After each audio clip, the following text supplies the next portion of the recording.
السلام علیکم، آپ دیکھ رہے ہیں ہو کیا رہا ہے. میں ہوں فیصل عباسی. عارف نظامی صاحب ساتھ ہیں. شکریہ نظامی صاحب آپ کا. وزیر اعظم پاکستان عمران خان نے آج فیصل آباد میں ایکسپورٹر سے اور تاجر برادری سے خطاب کیا. اس موقع پہ انہوں نے یہ انٹیمیٹ بھی کیا کہ ملک میں کرونا کی دوسری لہر خطرناک ثابت ہو سکتی ہے. اس کے ساتھ ساتھ مریم نواز صاحبہ نے مانسہرہ میں جلسے سے خطاب کیا، جہاں انہوں نے کہا کہ آج میں میزبان بھی ہوں اور مہمان بھی ہوں، اور حکومت پہ، وزیر اعظم صاحب پہ شدید تنقید آج بھی انہوں نے کی، اور جی بی انتخابات کے جو نتائج ہیں اس سے متعلق بھی انہوں نے بات کی. اس سے متعلق بھی پروگرام میں بات کریں گے.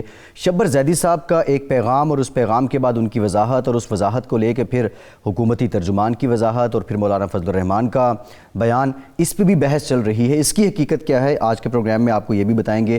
موسٹ امپورٹنٹ نظامی صاحب اوباما صاحب کی جو کتاب آئی ہے اے پرومسڈ لینڈ، اس کا جو چیپٹر ہے پاکستان سے متعلق، اور جو اسامہ بن لادن کی ہلاکت ہے اس سے متعلق بھی پروگرام میں ذکر کریں گے.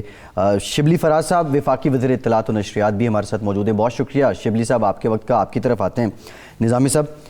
جو اس وقت سب سے زیادہ پاکستان کے عوام کے لیے امپورٹنٹ ایشو ہے وہ کرونا ہے، اور 30,362 ایکٹیو کیسز ہیں. اب تک اموات 7,230 ہو چکی ہیں. پچھلے 24 گھنٹے میں 2,000 سے زائد پازیٹیو کیسز کرونا کے آئے ہیں. آج جو آنریبل چیف جسٹس ہیں اسلام آباد ہائی کورٹ کے، انہوں نے اٹارنی جنرل سے یہ سوال پوچھا ہے کہ کووڈ کو لے کے حکومت کی پالیسی کیا ہے، اور حکومتی پالیسی میں تضاد بھی ہے. یہ انہوں نے ریمارکس بھی دیے ہیں. یہ ٹھیک ہے کہ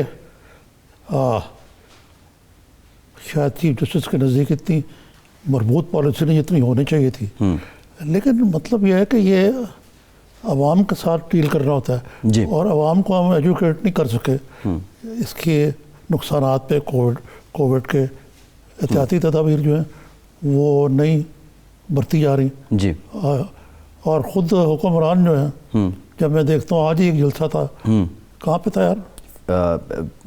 مسلم لیگ نون کا مانسہرہ میں تھا. وزیر اعظم صاحب فیصل آباد میں جلسہ نہیں تھا، گیدرنگ تھی ان کی، جو نام لے لیں، لیکن وہاں پہ جو لوگ اکٹھے ہوئے تھے وہ ایس او پیز اس طرح فالو نہیں کر رہے تھے جی. اور یہی مسئلہ عمومی طور پہ ہر جگہ ہے. اور آج چیف جسٹس نے بھی غالباً یہ کہا ہے کہ وہ جو تضاد ہے جی. تو شبلی صاحب سے پوچھتے ہیں. شبلی صاحب السلام علیکم، کیسے مزاج ہیں؟ السلام علیکم جی. ٹھیک ٹھاک. یہ بتائیے یہ اتنا تضاد کیوں ہے کووڈ پہ عمل درآمد کرنے پہ؟ مطلب باتیں تو سب کرتے ہیں لیکن عملی طور پہ خاصا ہماری کوتاہی کی وجہ سے یہ دوبارہ پھیلا. دیکھیں جی، بات یہ ہے کہ اس میں کوئی شک نہیں ہے کہ اس میں عوام کا ایجوکیٹ ہونا اہم ہے، لیکن ہم ساتھ میں یہ بھی کہیں گے کہ یہ ایک ایسی وبا ہے جو کہ بہت کوئی زیادہ عرصہ نہیں ہوا.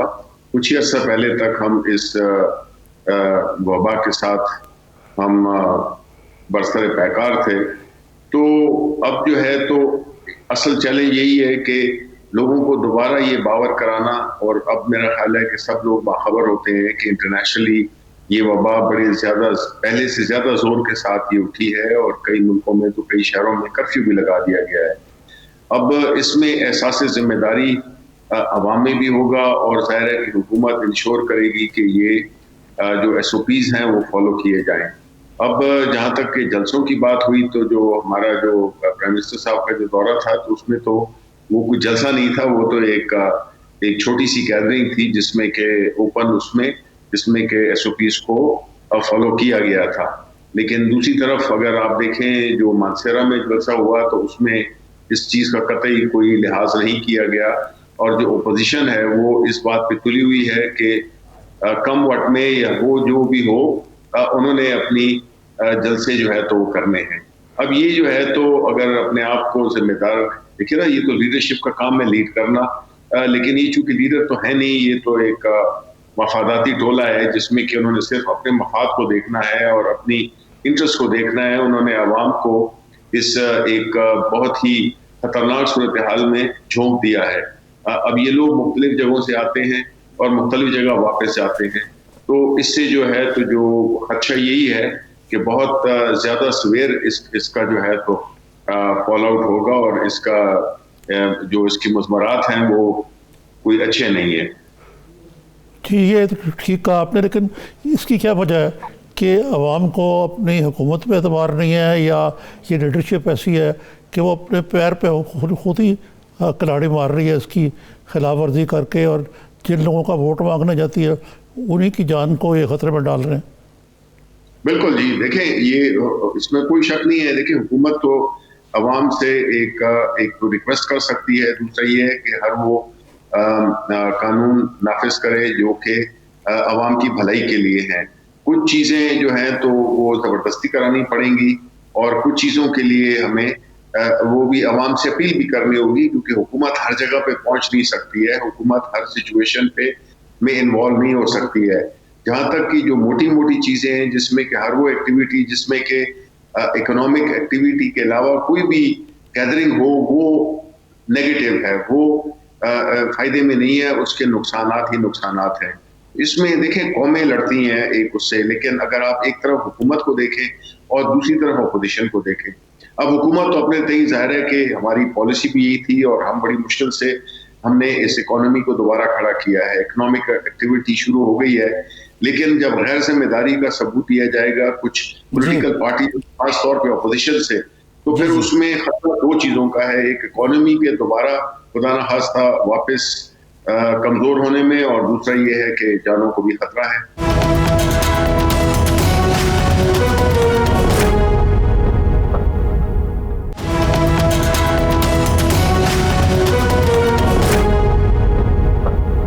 شبلی صاحب، آپ نے غیر ذمہ داری کی بات کی ہے. 5 دن پہلے تک ہم نے دیکھا کہ گلگت بلتستان میں پی ٹی آئی بھی اسی طرح جلسے کرتی رہی جس طرح پیپلز پارٹی نون لیگ کرتے رہے، اور آج کا جو مانسیرا کا جلسہ تھا پی ٹی آئی کے جلسے بھی اس سے مختلف نہیں تھے. آپ نہیں سمجھتے کورونا ایس او پیز کو امپلیمنٹ کرنے میں حکومت کی طرف سے، پی ٹی آئی کی طرف سے بھی کوئی کوتاہی ہوئی ہے؟ دیکھیں گلگت بلتستان کا سچویشن وہ کہ نہیں ہونا چاہیے کہ وہاں پہ بھی کورونا ہے، اور ہمارے کئی لوگوں کو وہاں پہ کورونا ہوا بھی ہے. اب یہ بدقسمتی سے الیکشن کی ٹائمنگ ایسی تھی، اور وبا کی جو اٹھان تھی وہ ایسی تھی کہ جس سے کہ یہ دونوں چیزیں ایک وقت پہ ہوئیں. اب اس کے آگے ہمارا اگلے ہفتے اس کا رشکئی میں ہمارا ایک بہت بڑا پروگرام تھا جلسے کا، لیکن جو ہم نے فیکٹس اور فگرز جو ہمیں این سی او سی نے دیے تو اس سے ہمیں یہ پتہ چلا کہ یہ ایک انتہائی خطرناک ماحول ہے، اور اس میں ہمیں اپنا جلسہ نہیں کرنا چاہیے. تو گورنمنٹ نے تو فیصلہ کر لیا ہے کچھ روز پہلے ہی کہ ہم جو ہے تو کوئی ایسی ایکٹیویٹی نہیں کریں گے جس سے کہ اس کے پھیلاؤ کو اور اس کے لوگوں کو ایکسپوز کرنے کے لیے. فراز صاحب یہ بتائیں کہ جو الیکشن بڑے آپ نے دھڑلے سے جیتے ہیں گلگت بلتستان کے، اور مبارک بھی ہو، لیکن جو اپوزیشن کی طرف سے یہ ڈفلی بجائی جا رہی ہے کہ یہ سب دھاندلی کی پیداوار ہے، اور عمران خان نے اس دعائے کا اظہار کیا کہ کاش ایسی بھی دن آیا کہ ساری سیاسی جماعتیں جو ہیں وہ رزلٹس کو تسلیم کریں. تو یہ کیا وجہ ہے کہ رزلٹ تسلیم نہیں کیے جاتے؟ دیکھیں یہ تو ایک بہت ہی ایک بدقسمت سچویشن ہے جس میں کہ اصل میں دیکھیں پہلے بھی یہ چیزیں آتی رہی ہیں، اور الیکشن میں مختلف قسم کے کمپلین آتے رہے ہیں، لیکن اس کا طریقہ کار ایک ہوا ہے اور طریقہ کار رہا ہے. وہ کیا ہے کہ آپ الیکشن کمیشن کے پاس جاتے ہیں، پھر اس کے بعد ٹریبونلز بنتے ہیں، اس کے بعد پھر آپ اگر نہیں کریں کورٹس میں جاتے ہیں. یہ واحد سچویشن ہے جس میں کہ اپوزیشن نے کوئی ایک قدم لیا نہیں. اس ہر چیز کے لیے الیکشن کمیشن کیوں بنایا جاتا ہے، یہ کورٹس کس لیے ہوتے ہیں، ٹریبونل کیوں بنائے جاتے ہیں؟ لیکن حکومت یہ اپوزیشن سمجھتی ہے کہ وہ بالکل ان ساری ریکوائرمنٹ سے بالا تر ہے، اور وہ چونکہ ان کو سیاسی طور پہ سوٹ کرتا ہے کہ وہ دھاندلی کا نعرہ لگائیں، تو وہ اس پہ وہ اپنا جو ہے تو احتجاج کر رہے ہیں. احتجاج کیا کر رہے ہیں، لیکن وہ تو اپنی ایک بنیادی جو ایک پولیٹیکل ان کا جو ایک بیانیہ ہے اور جو جس چیز کو وہ لے کے چل رہے ہیں، تو ان کو تو ایک اور ہم نے تو الیکشن سے پہلے ہی کہا تھا کہ یہ ان کے جو بیانات تھے اس سے لگتا یہی تھا کہ یہ الیکشن جو ہے تو یہ اس میں بعد میں جب یہ ہار جائیں گے بری طرح، جو کہ وہ ہار گئے، تو یہ دھاندلی کا جو ہے نا ایک ناٹک رچائیں گے. اب اس طرح بات ہوتی نہیں ہے کہ جسٹ بیکاز آپ کو پسند نہیں آئے نتائج تو آپ کہیں کہ جیت حاصل ہوئی ہے. اگر جیت جاتے تو پھر کہتے کہ دیکھیں جی نواز شریف کے بیانیے کی فتح ہوئی ہے. اب چونکہ وہ بری طرح سے مسترد ہو گیا ہے تو ظاہر ہے انہوں نے ان کا ایک سیف نعرہ تھا وہ تھا کہ جی کنٹروورشل بنا دو الیکشن کو. اگر دھاندلی ہوتی تو ہم نے تو 14-15 سیٹیں لینی تھی. یہ تو ظاہر کرتا ہے کہ جو ہمیں تو ماضی کے الیکشنز پہ شکوک و شبہات ہے جس میں کہ یہ دونوں پارٹیز کرتی رہی ہیں, لیکن اس الیکشن میں تو آپ نے دیکھا ہے کہ جس طرح ہم نے جو ہماری سیٹیں آئی ہیں ہم یہ سمجھتے ہیں کہ ہمیں کوئی ضرورت نہ ہوتی اگر اس میں کوئی بھی کسی بھی طرف الیکشن میں اگر کوئی ایسا اس کو اگر مینیج کیا ہوتا تو پھر ہم مینیج کرتے صحیح طریقے سے کہ ہمیں کسی کی ضرورت نہ پڑے. 13-14 سیٹیں کم از کم ہماری آنی چاہیے. جی ہاں جی ہاں. تو دیکھیں نا شبلی صاحب, یہ عطر بن اللہ صاحب آج کہتے ہیں کہ پارلیمنٹ جو ہے توقعات کے مطابق اپنا رول ادا نہیں کر رہی. وہ کیا رول ہے جو پارلیمنٹ کی طرف سے توقع ہے عدلیہ کو جو وہ ادا کرے؟ کیا یہ جی دیکھیے پارلیمنٹ جو ہے تو ایک مجموعہ ہوتی ہے عوامی نمائندوں کا جو کہ ایک جمہوری عمل یعنی الیکشن کے بعد وجود میں آتی ہے. اس میں حکومتی ارکان ہوتے ہیں, اس میں اپوزیشن ارکان ہوتے ہیں. لیکن اگر صرف خاص طور پہ جب ہماری تعداد اتنی زیادہ نہ ہو جس میں کہ ہم کہہ سکیں کہ ہمارے پاس 2/3 میجورٹی ہے جس طرح کہ خیبر پختونخوا میں ہے, تو ظاہر ہے کہ کچھ قوانین اور کئی چیزیں جو ہے تو ہم اس طرح سے نہیں کر سکتے اپنی پالیسیز پہ عمل جو کہ جس کے لیے کہ ایک لیگل ریکوائرمنٹ ہے. ویئرز اپوزیشن وہ ان کا ایک ہی منترا ہے, وہ کبھی پروڈکشن, پہلے آپ نے دیکھا 1 سال انہوں نے پروڈکشن آرڈرز پہ وہ احتجاج, تو وہ پارلیمنٹ کو اپوزیشن چلنے دے نہیں رہی ہے, جس سے کہ اسی وجہ سے پارلیمنٹ کا جو ایک رول ہے جس میں کہ حکومت کی پالیسیز کو کرٹیسائز کیا جائے, حکومتی جو ہے پرفارمنس ہے اس پہ نظر رکھی جائے. اگر آپ اپنے سیاسی لیڈران کو قانون کی گرفت سے بچانے کے لیے آپ پارلیمنٹ کو استعمال کریں تو ظاہر ہے کہ پھر پارلیمنٹ وہ کام نہیں کرے گی جو کہ جس طرح کے جسٹس اطہر من اللہ نے کہا ہے. جی, یہ ادراک کر رہے ہیں شبلی صاحب کہ پارلیمنٹ سے جو توقعات ہیں وہ واقعی نہیں پوری ہو رہی ہیں نظامی صاحب اپوزیشن کی وجہ سے. جی صحیح. یہ تو تمام باتیں اپنی جگہ ہیں شبلی صاحب. مریم نواز صاحبہ نے مانسیرا میں آج جو جلسہ کیا انہوں نے کہا جب تک جعلی حکومت سروں پر سوار ہے ملک نہیں چل سکتا. سوال بنیادی طور پہ یہ ہے, اپوزیشن یہ کہہ رہی ہے کہ آپ کے پاس مینڈیٹ جو ہے وہ چوری کا ہے اور جعلی ہے. آپ لوگ یہ کہتے ہیں کہ یہ اپوزیشن کے جو لیڈرز ہیں یہ چور ہیں اور یہ NRO مانگ رہے ہیں. اس ساری ڈیبیٹ میں when it comes to public جو وعدے آپ کے عوام سے تھے یا دوسری سیاسی جماعتوں کے, ان کو کیا مل رہا ہے؟ دیکھیں یہ تو آپ کو پوچھنا چاہیے اپوزیشن جماعتوں سے کہ آیا اس ملک میں یہ جرم ہے کہ جو بندہ جو کرپشن میں انوالو ہو, ایک عام بندہ ہو, اس کو تو آپ پکڑ کے جیل میں ڈال دیتے ہیں, لیکن چونکہ ایک پارٹی کے لیڈران ہیں, چونکہ وہ سیاست کو استعمال کر رہے ہیں اپنے کاروبار کے لیے, اپنی چوری کے لیے, تو پھر اس میں کیا آپ سمجھتے ہیں کہ کس کی بات کو سنا جائے؟ یہ کیا ایسا نہیں ہے کہ اس ملک میں جو آنیسٹ لوگ ہوتے ہیں اور جو ڈس آنیسٹ لوگ ہیں اس میں فرق تو ہونا چاہیے. اگر فرق نہیں ہوگا تو پھر مجھے آنیسٹ رہنے میں کیا فائدہ ہے؟ تو ظاہر ہے میں ترغیب دوں گا. انہوں نے جو کلچر پیدا کیا ہے اس ملک میں بدقسمتی سے اپنے ادوار میں, انہوں نے اس میں پیسے کو عزت دی ہے, ووٹ کو عزت نہیں دی ہے, پیسے کو عزت دی ہے, جس کی وجہ سے یہ معاشرہ اس میں جس کے پاس پیسہ ہو, جس کے پاس عہدہ ہو, اس کی عزت ہوتی ہے, اور دوسرا شخص جو کہ ایماندار ہو, جو کہ اپنے کاروبار بھی ایمانداری سے کر رہا ہے, ٹیکس پے کر رہا ہے اور اپنے عہدے کا غلط استعمال نہیں کر رہا, تو وہ ہی is a loser, he is considered to be a loser. یہ اس معاشرے کے خالق ہے PML نون پیپلز پارٹی, اور جو مولانا فضل الرحمان کی ہے کہ انہوں نے ہمیشہ اقتدار برائے کاروبار کیا ہے, انہوں نے عوام کی خدمت نہیں کی. انہوں نے اگر کوئی سڑکیں بنائی ہیں, کوئی بلڈنگ بنائی ہے, وہ اس لیے بنائی ہے کہ اس میں ان کے جیب میں کچھ جائے, ورنہ اگر ایسی ان کو قوم کی فکر ہوتی تو یہ وہ اپنی ہیومن ڈیولپمنٹ پہ یہ لگاتے, یہ ایگریکلچر پیداوار کو بڑھاتے, یہ انڈسٹریلائزیشن کرتے. یہ تو انہوں نے اپنی حکومتوں میں کیا نہیں, اور آج جو ہے تو الیکشن کو ماننے کو اس لیے کیونکہ اب ایک تیسری ایک قوت آ گئی ہے جو کہ نہ کاروبار کرتی ہے اور نہ وہ کرپشن کرتی ہے, تو وہ ظاہر ہے کہ وہ ان کو سوٹ نہیں کرتا. ان کی جو مفادات ہیں ان پہ بالکل ڈائریکٹ کلیش ہے جو پریزنٹ مینیفیسٹیشن ہے. جی ٹھیک ہے، ایک بریک لیتے ہیں شبلی کے بعد جب واپس آئیں گے تو شبر زیدی صاحب کے پیغام کو کس نے ٹویسٹ کیا اور حقیقت کیا ہے یہ جانیں گے آپ سے، ہمارے ساتھ رہیے۔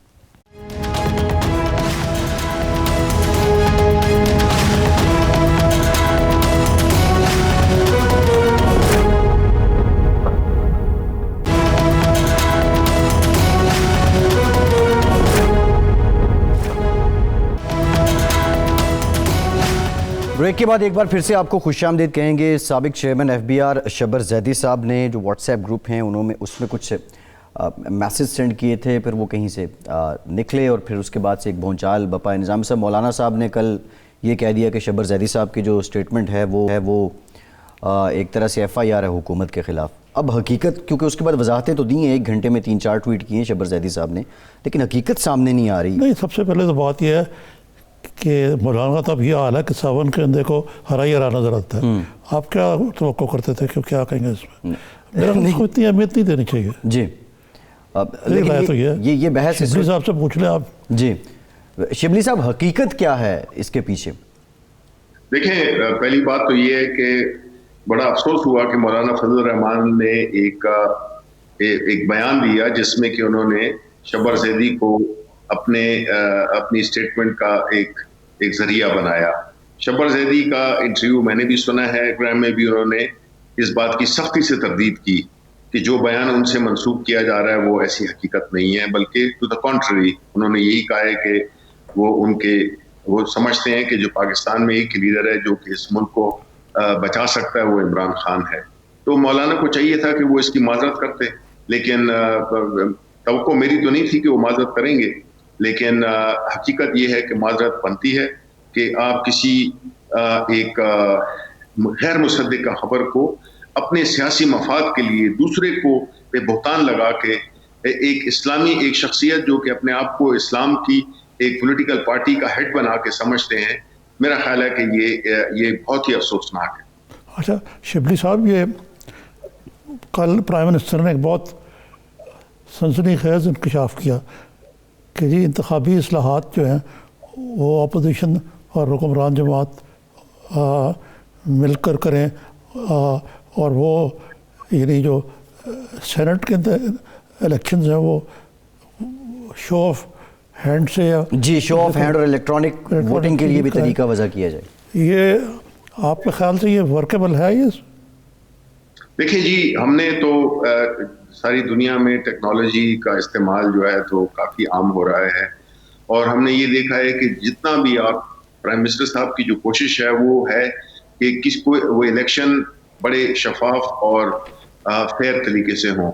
اس میں ٹیکنالوجی کا استعمال جو ہے تو وہ ظاہر ہے کہ وہ مددگار ثابت ہو سکتا ہے، اور الیکشنز ایسے ہونے چاہیے جو کہ بعد میں کسی کو یہ بہانہ نہ ملے کہ وہ الیکشنز ریگ تھے یا وہ الیکشن فیئر نہیں ہوئے ہیں۔ دوسری طرف جو سینٹ کے الیکشنز ہیں تو ظاہر ہے کہ سینٹ کے الیکشنز کے بارے میں بھی کافی وہ متنازع، ایک یہ نہیں کہ اس کے ریزلٹس پہ کوئی اعتبار نہیں کرتا تھا، لیکن اس میں جو خرید و فروخت ہوتی تھی ووٹوں کی اس پہ قدغن لگانے کے لیے ہم نے جو ہے تو یہ پرائم منسٹر صاحب نے یہ ڈیسائیڈ کیا کہ ہم ایسی قانون لائیں جس میں کہ ایک تو الیکٹرانک ووٹنگ کی طرف بڑھا جائے، اور دوسری طرف جو الیکشن ہے سینیٹرز کا وہ شو آف ہینڈ کی طرف ہو کہ وہ بھی ٹرانسپیرنٹ ہو اور اس میں کوئی خریدا بیچا نہ جائے ووٹوں کو۔ شبلی صاحب، لیکن تجویز تو بڑی اچھی ہے، لیکن جہاں اپوزیشن اور حکومت کے درمیان کریڈیبلٹی گیپ اتنا زیادہ ہو، وہاں ایک پیج پہ کیسے آئیں گے یہ کہ آپ کو پرائم منسٹر صاحب خود انیشیٹو لیں گے یا کوئی اپنے کارندوں پر اس طرح آپ ذمہ داری لے لیں گے؟ کس طرح کریں گے اس کو آپ؟ دیکھیں، اصل چیز کیا ہے کہ پہلی بات، اگر اپوزیشن جو کہ اس وقت ایک پولیٹیکل سیاسی نعرے کے طور پہ، ایک سیاسی اسٹول کے طور پہ جو ایک پروپیگنڈا کر رہی ہے الیکشنز کی کریڈیبلٹی کے بارے میں، کیونکہ اس میں وہ جیتے نہیں اس لیے وہ اس کو کوشچن کر رہے ہیں۔ اب اگر انہوں نے واقعی سنسیئر ہیں کہ وہ الیکشن بالکل غیر متنازع ہوں، ٹرانسپیرنٹ ہوں، تو ان ریفارمز میں ان کا اپوز کرنے کا مطلب یہ ہوگا کہ وہ بالکل اپنی جو کہ اوبیسلی یہ بات تو طے ہے وہ اپنی جو وہ ہے اپنی ہی جو نعرے کو ہے اس کو وہ جھٹلا رہے ہیں، اس پہ اگر کوآپریٹ نہیں کیا تو۔ جی ٹھیک، شبلی صاحب ٹھیک ہے، اب یہ دیکھتے ہیں کوئی کمیٹی بنتی ہے، اپوزیشن سے مذاکرات ہوتے ہیں یا نہیں۔ 22 نومبر پشاور کا جلسہ، کورونا کو ذرا ایک لمحے کے لیے سائڈ پہ رکھ دیں، یہ جلسہ ہوتا ہے تو حکومت کے لیے اس میں کوئی چیلنجز ہیں یا کوئی کسی قسم کا مسئلہ نہیں ہے؟ دیکھیں، جہاں تک جلسوں کا تعلق ہے، پہلی بات تو یہ ہے کہ میں یہ نہیں چاہوں گا کہ آپ یہ کہیں کہ کورونا کو ایک سائڈ پہ رکھ دیں۔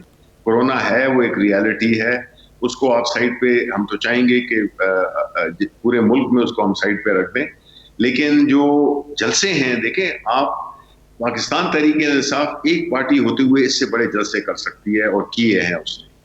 جلسوں سے کچھ فرق نہیں پڑتا۔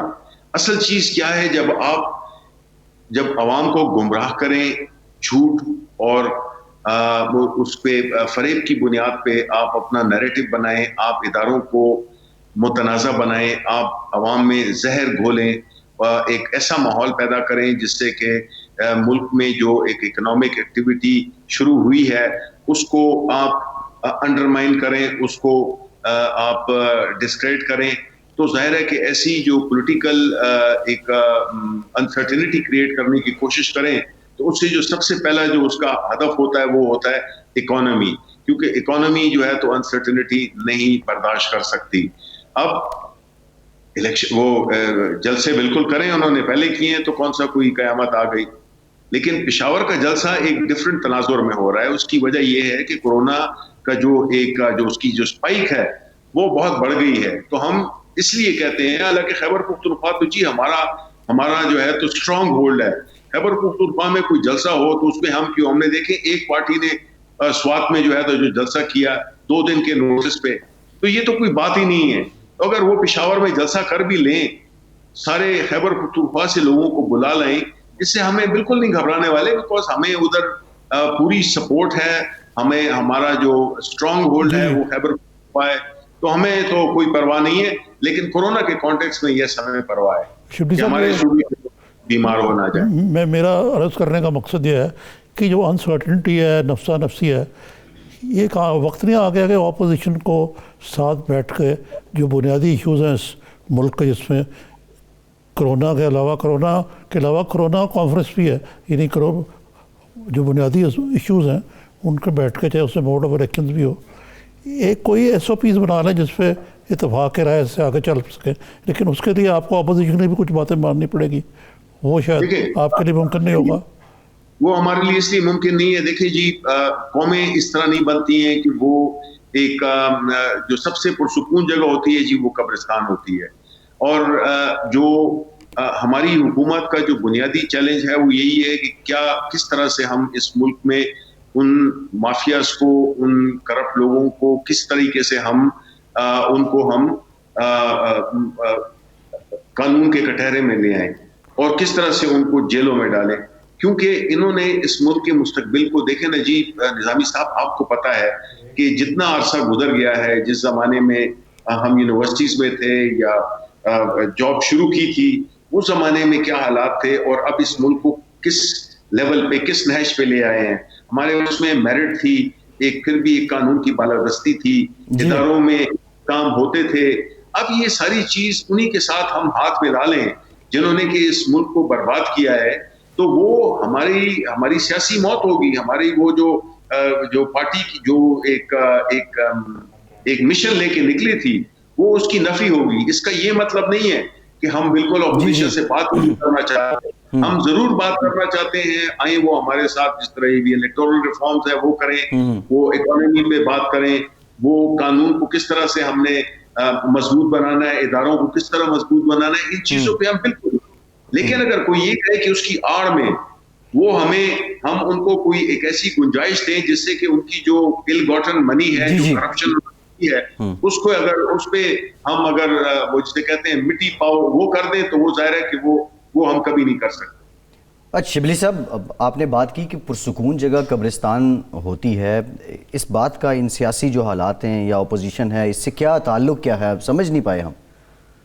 دیکھیں، بات یہ ہوتی ہے کہ جو پولیٹیکل جب سٹرگل ہوتا ہے جب کوئی ایک سسٹم دوسرے سسٹم کو ٹیک اوور کرتا ہے تو اس میں کافی ایک ٹینشن بھی ہوتی ہے, اس میں مسائل بھی ہوتے ہیں, لیکن اس کا مطلب یہ نہیں ہوتا کہ آپ صرف سکون حاصل کرنے کے لیے آپ ساری چیزوں پہ کمپرومائز کریں.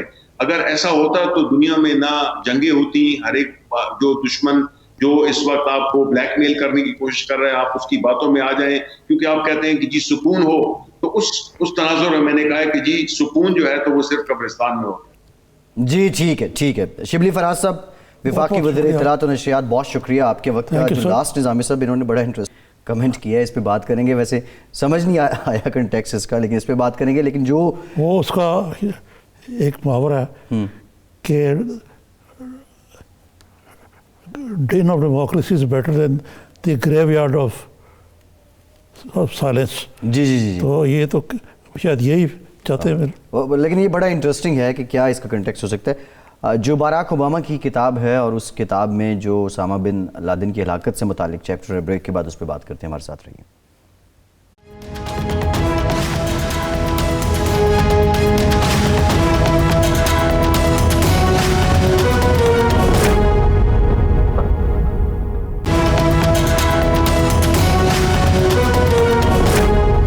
بریک کے بعد ایک بار پھر سے آپ کو خوش آمدید کہیں گے. بریک میں ہمیں جوائن کیا ہے احمد رشید صاحب نے, ماہر ہیں افغان امور کے, اس کے علاوہ ادیب ہیں. بہت شکریہ احمد صاحب, آپ کے وقت کا. آپ سے گفتگو کرتے ہیں.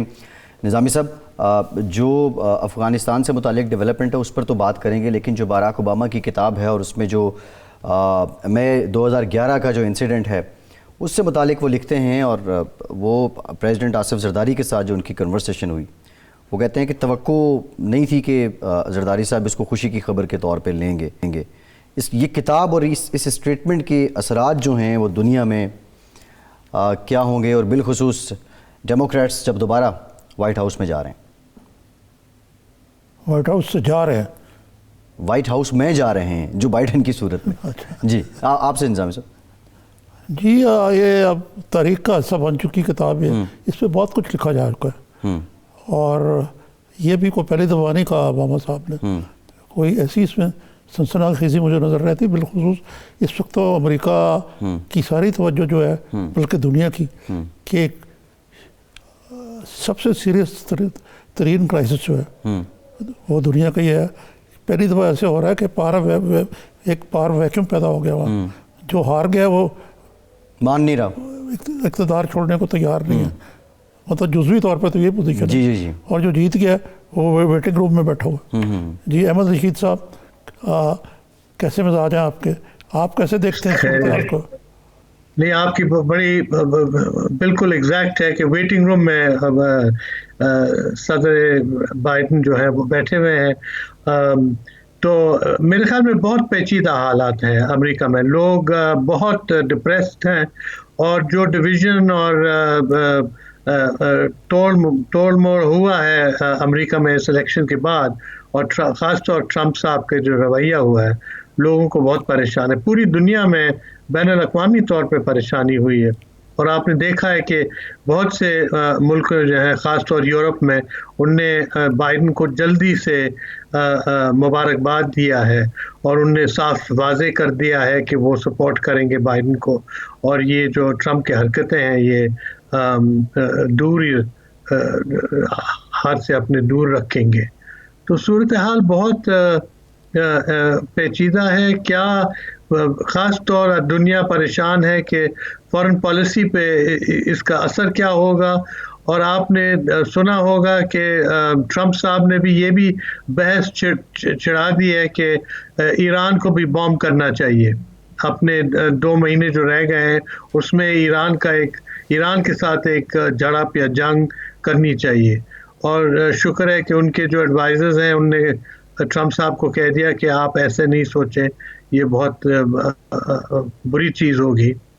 مگر ابھی تک دوسری طرف سے یہ اپنی سیریا, عراق, افغانستان سے اپنی فوج ہٹانا چاہ رہے ہیں, اور لوگوں کو بتانا چاہیے کہ میں نے سب جنگ کو بند کر دیا. اب یہ پتہ نہیں کیسے یہ ایڈ کرتے ہیں کہ ایک طرف سے تو ایران کو چھڑا رہے ہیں اور دوسری طرف سے فوج نکال رہے ہیں باقی ملکوں سے. یہ بتائیے کہ کیا کوئی امریکی کانسٹیٹیوشن میں کوئی ایسی پابندی نہیں ہے کہ ایک آپ انٹرم ہی پریزیڈنٹ ہے نا، وہ کیئر ٹیکر بھی نہیں کہنا چاہیے، انٹرم، تو وہ اس طرح ایٹمی جنگ شروع کروا سکتا ہے؟ بالکل، اگر آپ ایران کی طرف ایک حرکت کریں تو پہلے ہی ان کے جو لیڈر ہیں، امریکہ نے اساسینیٹ کیا ہے، اسرائیل نے اساسینیٹ کیا ہے، تو ایران میرے خیال میں اور جو ہیوملیشن ہے وہ برداشت نہیں کرے گا. تو یہ لوگ بس بہت ہی نروس ہیں، باقی دنیا جو ہے نروسلی دیکھ رہا ہے کہ یہ 2 مہینے کیسے گزریں گے، اور ٹرمپ صاحب اور کوئی حرکت تو نہیں کریں گے اس دور میں. جی، یہ بڑا انٹرسٹنگ ہے کہ یہ 2 مہینے کیسے گزریں گے. جو سیکریٹری ڈیفنس کرسٹوفر ملر نے کہا ہے، اور ٹرمپ صاحب کے حکم پہ ہی ظاہر ہے یہ اسٹیٹمنٹ آئی ہے کہ 2000 فوجی افغانستان سے اور 500 کے قریب عراق سے 15 جنوری سے پہلے ان کا انخلاء ہو جائے گا. 2500 افغانستان تھے، اتنے ہی عراق سے، اور پلس باقی جو آپ نے کہا ہے. جی بالکل ایسے. تو یہ احمد صاحب یہ بتا دیں کہ جو افغان پیس ڈائیلاگ ہے، جو پروسیس ہے ان حالات میں، اس پہ اس کا کیا اثر پڑ سکتا ہے، اور جو باقی پیچھے کم تعداد میں فوجی رہ جائیں گے ان کے لیے چیلنج کیا ہو سکتا ہے؟ پہلے تو افسوس کی بات یہ کہنا ہے کہ جو ڈائیلاگ تھا طالبان اور امریکن اور کابل حکومت کے درمیان، وہ تو بیٹھ گیا ہے بالکل. کوئی 2 مہینے سے اس کے کوئی پیش رفت نہیں ہوئی ہے، اور افغان جو ہیں وہ ناراض ہیں. افغان قوم جو ہے وہ پریشان ہے بہت حد سے زیادہ، اس لیے وہ دیکھ رہے ہیں کہ پھر سے خدا نخواستہ خانہ جنگی شروع ہو سکتی ہے. تو یہ فوجی وڈرال جو تھا یہ تو ایجنڈا میں تھا ٹرمپ صاحب کا، مگر لوگ یہ سوچ رہے تھے کہ اگر یہ بات چیت آگے چلے تو اور یہ ظالم خلیل زاد جو امریکہ کا نمائندہ تھا، جو درمیان میں باتیں کر رہا تھا طالبان اور افغان حکومت کے ساتھ، ان کو اگر چھوڑا جائے تو شاید وہ کچھ کامیابی حاصل کرے، مگر وہ بھی نہیں ہوا. اس کا قصور تو زیادہ تر جو ہے وہ طالبان کی طرف ہے. اس لیے ایک اہم بات جو تھی جو ابھی تک نہیں ہوئی ہے وہ ہے ریڈکشن ان وائلنس، اور یہ جو جنگ بندی بالکل نہیں ہوئی ہے، اور طالبان جو ہے وہ زبردست حملے کر رہے ہیں ہر صوبے میں، ہر بڑے شہر میں، قبضہ کرنے کے لیے نہیں مگر دکھانے کے لیے کہ ہم کتنے طاقتور ہیں اور کامیاب ہے اس جنگ میں. اور دوسری طرف افغان حکومت ابھی تک بہت بکھری ہوئی ہے، ان میں ڈویژنز بہت آ چکے ہیں، اور ابھی تک ان کا جو سیاسی مسئلہ ہے وہ حل نہیں ہوا ہے. دوسری طرف سے وہ ناراض بھی بہت ہے امریکہ کے ساتھ اور طالبان کے ساتھ، کہ یہ بات چیت جو امریکہ طالبان کی ہو رہی ہے یہ بالکل افغان حکومت کو بائی پاس کیا ہے. اور تیسری بات یہ میرے خیال میں کہ بین الاقوامی طور پہ جو پہلے جذبہ تھا کہ یہ بات چیت کو کامیاب کرنا، اب ذرا ٹھنڈا ہو گیا. اب دیکھیے پاکستان نے ابھی تک کوئی بیان نہیں دیا ہے ان بات چیتوں پہ، یا کچھ کہنا کہ کیوں یہ ناکام ہوئے. چین جو اتنا زیادہ افغانستان میں دخل دے رہا تھا امن کی طرف، اور کوشش کر رہا تھا کہ طالبان کو کابل حکومت کے ساتھ ملائیں، چین بھی بالکل چپ ہو گیا. چین تو اب افغانستان کا نام ہی نہیں لیتا. چین تو بالکل ٹھنڈا پڑ گیا احمد رشید صاحب. لیکن اس موقع پہ جو سب ٹھنڈے پڑ گئے ہیں، ہمارے وزیر اعظم صاحب صبح کابل پہنچ رہے ہیں اور مذاکرات کریں گے افغان صدر سے. جی، ان کا کوئی اس مرحلے پہ کوئی مثبت نتیجہ نکل سکتا ہے؟ اب دیکھیے جی، کہہ نہیں سکتے، مگر اب حالات یہ ہیں، اگر کچھ ہو بھی تو افسوس کی بات ہے کہ امریکہ جو ہے وہ ہر مذاکرات کو رد بھی کر سکتا ہے، کامیاب کو بھی بنا سکتا ہے. اور میں نے افسوس کی بات یہ بھی ہے کہ طالبان میں بھی ایک قسم کی ایک شگاف ہو گئی ہے. بہت سے لوگ کہہ رہے ہیں کہ طالبان کی جو ینگر جنریشن ہے، جو نئے کمانڈرز ہیں وہ جنگ بندی کے خلاف ہیں اور وہ بالکل لڑنا چاہ رہے ہیں اور کابل کو فتح کرنا چاہ رہے ہیں جی اور جو اولڈر جنریشن ہے جو آج کل مذاکرات میں ناکام ہو چکی ہے وہ اولڈر جنریشن جو ہے وہ امن چاہتے ہیں اور کیا تو ایک آپ سوچیں جنریشنل جی کانفلکٹ ہو رہی ہے کنفلکٹ بھی ہے. ٹھیک ہے احمد صاحب یہ جو ابھی امریکی حکومت کا فیصلہ ہے ٹرمپ کی جانب سے یہ کیا انسٹیٹیوشنل پالیسی کی ہی کو ہی کنسسٹنٹ رکھ رہے ہیں اسی کا تسلسل ہے یا یہ جاتے جاتے جو ایک سیاسی نعرہ بھی تھا ٹرمپ صاحب کا کہ اپنی فوجیں واپس لائیں گے یہ اس سلسلے کی کڑی ہے؟ اس بات کے بارے میں بھی بہت اختلاف ہے امریکہ میں. پینٹاگن جو ہے امریکی فوج جو ہے وہ سخت خلاف ہے کہ سب فوجیوں کو نکالا جائے اور یہ 2500 جو کہہ رہے ہیں وہ چھوڑیں گے 2500 تو بالکل فیزیبل نہیں ہے. 2500 تو صرف آپ کی گارڈ ڈیوٹی اور حفاظت کے لیے رکھا جائے گا کوئی offensive کے لیے نہیں. افغان حکومت کا سب سے بڑا ڈیمانڈ یہ ہے کہ ایئر فورس جو ہے وہ امریکہ ودرا نہیں کرے اپنی ایئر فورس جو ہے اور وہ مدد کرتے رہیں طالبان کو پیچھے دھکیلنا. مگر سب سے میرے خیال میں بہت جو اہم بات یہ ہے کہ افغان حکومت اور امریکہ کے اندر بہت سے ٹولے ہیں جو بالکل خلاف ہیں یہ ٹرمپ صاحب کی جو پالیسی ہے. یہ کہہ رہے ہیں کہ اگر ہم وڈرا کریں ایسے پوری طور پہ تو پھر ایک ویتنام کا جو کہانی ہے وہی رپیٹ ہوگی کہ ایک شرمناک وڈرال ہوگی ریٹریٹ ہوگی جو اور امریکہ کا ریپوٹیشن جو ہے دنیا میں وہ بہت خراب ہوگا. تو اب دیکھیے افغان اور فوج میرے خیال میں امید کر رہے تھے کہ بائیڈن صاحب جلدی سے کنٹرول لیں مگر ابھی 2 مہینے رہتے ہیں 2 مہینے میں ٹرمپ صاحب کافی گڑبڑ کر سکتے ہیں. جی اچھا احمد صاحب افغان طالبان اور افغان حکومت کے درمیان بھی کوئی کنیکشن ہے اور یہ جو سارا ڈائلاگ پروسیس چل رہا تھا امریکہ کی جانب سے کوئی ان کے درمیان رابطہ بلڈ کرنے کی کوئی کوشش کی گئی؟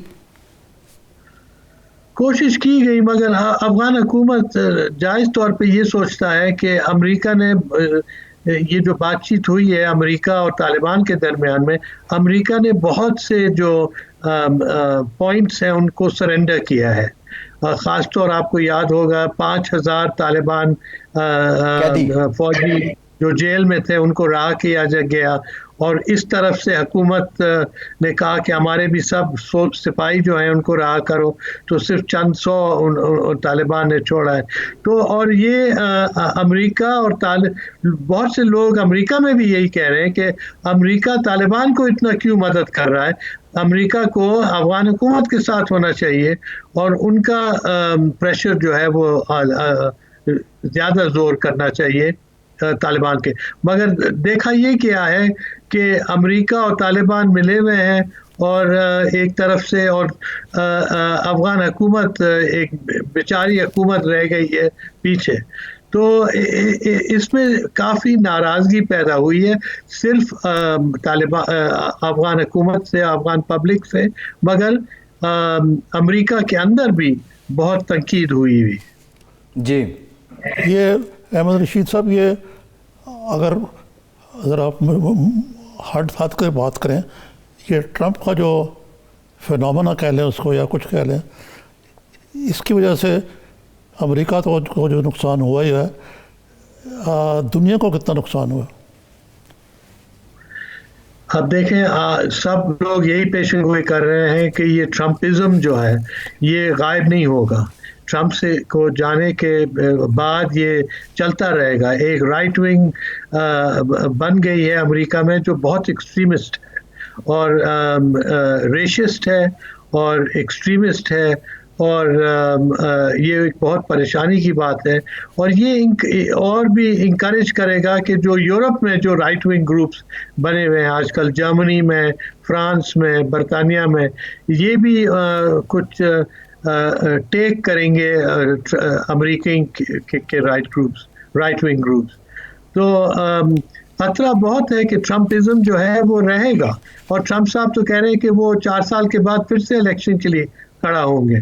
اب ریپبلکن پارٹی نے ابھی تک کوئی طاقت نہیں دکھائی ہے کہ یہ ٹرمپ اتنا نقصان کیا ہے ریپبلکن پارٹی کو، اتنا بدنام کیا ہے ریپبلکن پارٹی کو، مگر ابھی تک ریپبلکن سینیٹرز اور کانگریسمین جو ہیں، ان کی لیڈرز جو ہیں، وہ ابھی تک زیادہ تر نے تو کسی نے کوئی کنڈیم نہیں کیا ہے ٹرمپ صاحب کو۔